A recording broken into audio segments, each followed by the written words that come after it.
एक तरफ प्रधानमंत्री नरेंद्र मोदी सोना न खरीदने की अपील कर रहे हैं, दूसरी तरफ तमिलनाडु के मुख्यमंत्री विजय है जो अपने इस चुनावी वादे से ही सत्ता में आए कि वो आते ही सोना बांटेंगे। तो एक तरफ सोना न खरीदे की अपील है देश के प्रधानमंत्री की, उधर तमिलनाडु के सीएम सोना बांटने को तैयार है। तो ये भी एक तस्वीर आएगी।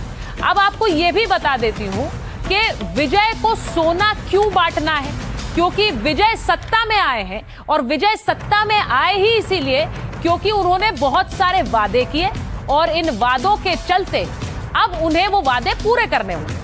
विजय ने जीतने पर सोना बांटने का वादा किया था। लड़कियों को शादी में 8 ग्राम सोना देने का वादा वो पहले ही कर चुके हैं। इसकी चर्चा हर घर में थी, सिर्फ दक्षिण में नहीं उत्तर में भी थी। हर नवजात बच्चे को सोने की अंगूठी देने का भी वादा किया है विजय ने।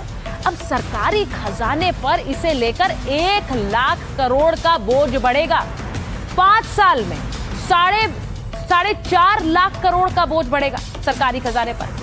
डीएमके ने 10 लाख करोड़ का कर्ज छोड़ा है, ये हाल ही में विजय ने कहा। और जब वो ये कह रहे हैं तो उनके ऊपर अब वहां का विपक्ष अटैक कर रहा है। विजय वादा निभाएं और फंड का रोना न रोए, ये डीएमके कह रहा है, क्योंकि डीएमके का कहना है कि सत्ता में आने के बाद वादा न पूरा करने के लिए बहाने ढूंढ रहे हैं। लेकिन सोचिए कि अब एक तरफ सोना न खरीदने की अपील है तो दूसरी तरफ विजय सोना बांटने के लिए तैयार है। और अब आगे बढ़ते हैं और बात करते हैं शुभेंदु अधिकारी की। पश्चिम बंगाल में शुभेंदु अधिकारी कैसे ताबड़तोड़ एक्शन ले रहे हैं। सत्ता में आते ही ताबड़तोड़ एक्शन की शुरुआत हो गई है। सबसे पहले आपको यह तस्वीर दिखा देती हूँ। शुभेंदु अधिकारी जैसे ही सरकार बनी है उसके बाद एक्शन में आ गए हैं और उन्होंने अपनी सत्ता तो संभाल ली, लेकिन शुभेंदु अधिकारियों ने एक्शन लेना भी शुरू कर दिया। आज कैबिनेट की बैठक के बाद बड़े फैसले लिए हैं शुभेंदु अधिकारी ने। तो कैबिनेट की बैठक की तस्वीर भी आपको दिखा देती हूँ। अब सीएम दफ्तर में जोरदार स्वागत के बाद आज वो अपनी पहली कैबिनेट बैठक के बाद ये तस्वीर में नजर आए और बड़े फैसलों को हरी झंडी शुभेंदु अधिकारी ने दे दी। यानी पश्चिम बंगाल के वो फैसले जो अभी तक अटके हुए थे वो फैसले अब पूरी तरह से ले लिए गए हैं। आपको बताती हूँ शुभेंदु अधिकारी ने आते ही कैसे उन फैसलों से हड़कंप मचा दिया जो ममता बनर्जी की सरकार में अटके हुए थे। ये कौन कौन से फैसले थे आपको बताती हूँ। सबसे पहले जो फैसला उन्होंने लिया, आयुष्मान भारत स्कीम लागू होगी। राज्य और केंद्र सरकार मिलकर राज्य के में इसे लागू करने के लिए काम करेंगे, क्योंकि अभी तक इसे पश्चिम बंगाल में लागू नहीं किया गया था। नियमों के मुताबिक आईपीएस और आईएएस अधिकारियों को केंद्रीय प्रशिक्षण में भाग लेने की अनुमति दी जाएगी। आईपीएस और आईएएस अफसर सेंट्रल ट्रेनिंग में शामिल हो पाए। अब इसी के साथ जो तीसरा बड़ा फैसला उन्होंने लिया, बंगाल में आज से भारतीय न्याय संहिता लागू हो गई है। शुभेंदु अधिकारी ने आरोप लगाया कि ममता सरकार ने संविधान का उल्लंघन करते हुए बीएनएस यानी भारतीय न्याय संहिता को लागू ही नहीं किया था। इसके अलावा सबसे बड़ा और सबसे अहम फैसला शुभेंदु अधिकारी ने अपनी पहली कैबिनेट मीटिंग में यह किया कि बांग्लादेश से सटे बॉर्डर इलाकों में बीएसएफ को जमीन ट्रांसफर का काम शुरू कर दिया। 45 दिनों के अंदर राज्य सरकार अपनी जमीन बीएसएफ को ट्रांसफर करेगी। और ये आरोप बार बार लगाते रहे शुभेंदु अधिकारी और बीजेपी ममता बनर्जी पर कि ये जमीन बीएसएफ को दी नहीं जा रही है घुसपैठ बढ़ाने के चक्कर में। इसी के साथ जो बड़ा फैसला शुभेंदु अधिकारी ने आते ही लिया, बीजेपी के मारे गए 321 वर्कर्स के परिवारों को का जिम्मा लिया है। ये वो लोग हैं जो राजनीतिक हिंसा में अपनी जान गंवा चुके हैं, लेकिन अब इनकी जिम्मेदारी राज्य सरकार की होगी। तो आपको जरा सुनवा देती हूं कि शुभेंदु अधिकारी ने क्या कहा पश्चिम बंगाल में अपनी कैबिनेट मीटिंग के बाद बड़े फैसले के बारे में जानकारी देते हुए। पहले कैबिनेट में हम लोग बीएसएफ को लैंड ट्रांसफर करने का डिसीजन ले लिया है। लैंड डिपार्टमेंट जो लैंड उनका पास है, उन्होंने लैंड डिपार्टमेंट ने बहुत सारा एक्सरसाइज भी करके रखा है। वो लैंड ट्रांसफर आज से शुरू होगा और पूरा के पूरा लैंड माननीय गृह मंत्री जी ने जिस तरीके से बताया था, ऑनरेबल प्राइम मिनिस्टर ने जिस तरीके से उनका गाइडेंस हम लोग को मिला, उनका इंस्ट्रक्शन मिला, पहले कैबिनेट ये आने वाला 45 डेज के अंदर पूरा के पूरा जमीन एमएचए को ट्रांसफर करेगा, बीएसएफ फेंसिंग पूरा कर देगा और इलीगल इन्फिल्ट्रेटर्स का जो हमारी प्रॉब्लम चल रहा है ये भी कुछ दिन के अंदर रिजॉल्व हो जाएगा। ये डिसीजन कैबिनेट ने लिया है। अब आपको ये बताती हूं कि बंगाल बांग्लादेश के बॉर्डर की सुरक्षा क्यों जरूरी है, क्योंकि ये जो बड़ा फैसला लिया गया बीएसएफ को जमीन सौंपने का, ये ममता सरकार में बीजेपी आरोप लगाती रही कि ये हो नहीं पा रहा था। आपको बताती हूं पश्चिम बंगाल और बांग्लादेश की बॉर्डर 2216 किलोमीटर का है। पश्चिम बंगाल के 9 जिलों में ये बॉर्डर सटा हुआ है। इनमें उत्तर 24 परगना, दक्षिण 24 परगना, नादिया, मुर्शिदाबाद, मालदा, दक्षिण दिनाजपुर, उत्तर दिनाजपुर, दार्जिलिंग और कूच बिहार, इन सभी जिलों से बांग्लादेश का बॉर्डर लगता है। अब आपको यह भी बताऊं कि बॉर्डर की सुरक्षा कैसे होती है। सीमा सुरक्षा बल यानी बीएसएफ यहां पर तैनात रहती है। बॉर्डर के कुछ इलाकों में फेंस लगा हुआ है, फेंसिंग लगी है, जबकि कई ऐसे इलाके हैं जहां बाढ़ है ही नहीं। अब इस बाढ़ को लगाने के लिए जमीन देनी थी और वो जमीन ममता सरकार ने दी नहीं।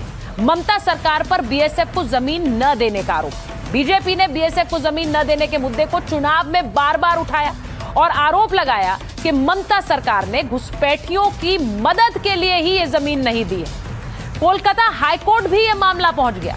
राज्य सरकार को बॉर्डर की जमीन बीएसएफ को सौंपने का निर्देश दिया गया था। इसीलिए आज आते ही शुभेंदु अधिकारी ने कहा कि मामला बिल्कुल क्लियर था, पहले ही जमीन को लेकर फैसला ले लिया गया था और बीएसएफ इसको लेकर पूरा पेपर वर्क कर चुकी थी और इसीलिए यह फैसला आज ही बैठक में लिया गया।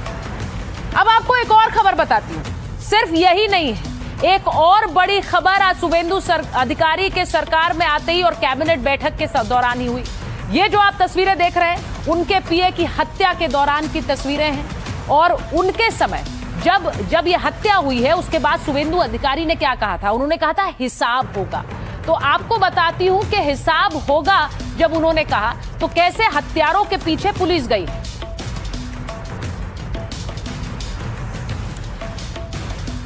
इन हत्यारों को पकड़ने के लिए पश्चिम बंगाल में शुभेंदु अधिकारी के पीए हत्याकांड में यह बड़ा खुलासा हुआ कि इस मामले में बंगाल एसटीएफ ने 3 आरोपियों को गिरफ्तार किया। इनमें बिहार के बक्सर का विशाल श्रीवास्तव भी शामिल है। पुलिस के मुताबिक ये सभी प्रोफेशनल शूटर्स। सीसीटीवी फुटेज के आधार पर जांच तेज की गई जिसमें आरोपियों की गतिविधियां स्पष्ट रूप से नजर आई। हत्या के बाद आरोपियों ने गाड़ी बदलने की कोशिश की लेकिन टोल प्लाजा से मिले सुराग ने पुलिस को अहम जानकारी दे दी।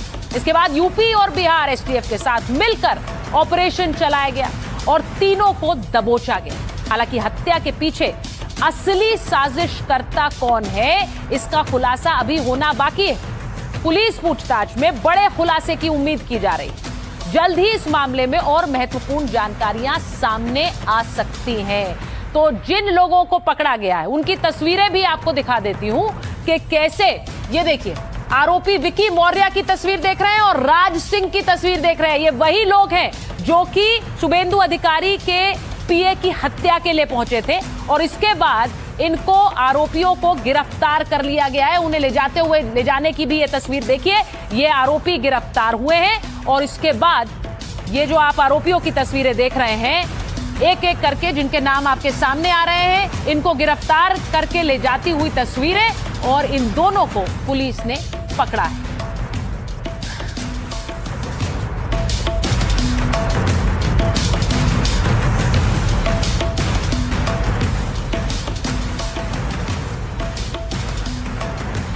तो एक तरफ शुभेंदु अधिकारी ताबड़तोड़ फैसले ले रहे हैं, उधर दूसरी तरफ ममता बनर्जी अभी भी एक सरकार को घेरने के लिए फ्रंट बनाने की तैयारी कर रही है। पश्चिम बंगाल में बीजेपी की सरकार बनने के बाद टीएमसी चीफ ममता बनर्जी ने विपक्ष से एकता की अपील कर दी है। वीडियो संदेश जारी किया है, कहा है कि राज्य और देश के सभी दलों को बीजेपी के खिलाफ एकजुट होना होगा। उन्होंने कांग्रेस से लेकर लेफ्ट तक सबसे इकट्ठा होने की अपील की और कहा कि वो सब कुछ भूलकर सभी दलों से बात करने को तैयार है।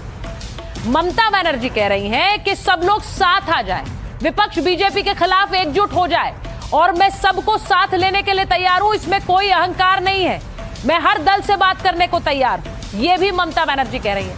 लेकिन अब आप सोचिए कि ममता बनर्जी को जवाब क्या मिल रहा है, ममता को विपक्ष कैसे नकार रहा है। हार के बाद सभी दलों का ममता से किनारा है। ममता बनर्जी ने विपक्ष से एकता की अपील की थी। ममता की अपील का कांग्रेस ने मजाक उड़ा दिया। राहुल गांधी को इंडिया का नेता माने पहले अधीर रंजन चौधरी कह रहे राहुल को नेता मानेंगी फिर एकता की बात करिए, सत्ता गई इसीलिए आप हमें बुला रही, ये अधीर रंजन चौधरी ने कहा। लेफ्ट के नेताओं ने भी ममता से दूरी बना ली है। सीपीएम के नेता मोहम्मद सलीम कह रहे हैं कि ममता बनर्जी को अपराधी कहा, ममता ने लोकतंत्र को खतरे में डाला है। वो कह रहे हैं ममता बनर्जी तो अपराधी हैं और ये लोकतंत्र को खतरे में डाल रही हैं, इनसे कोई बात नहीं होगी, इनके साथ जाने पर हम कोई विचार नहीं कर रहे हैं। तो सोचिए, ममता तो बुला रही हैं लेकिन विपक्ष नकार रहा है।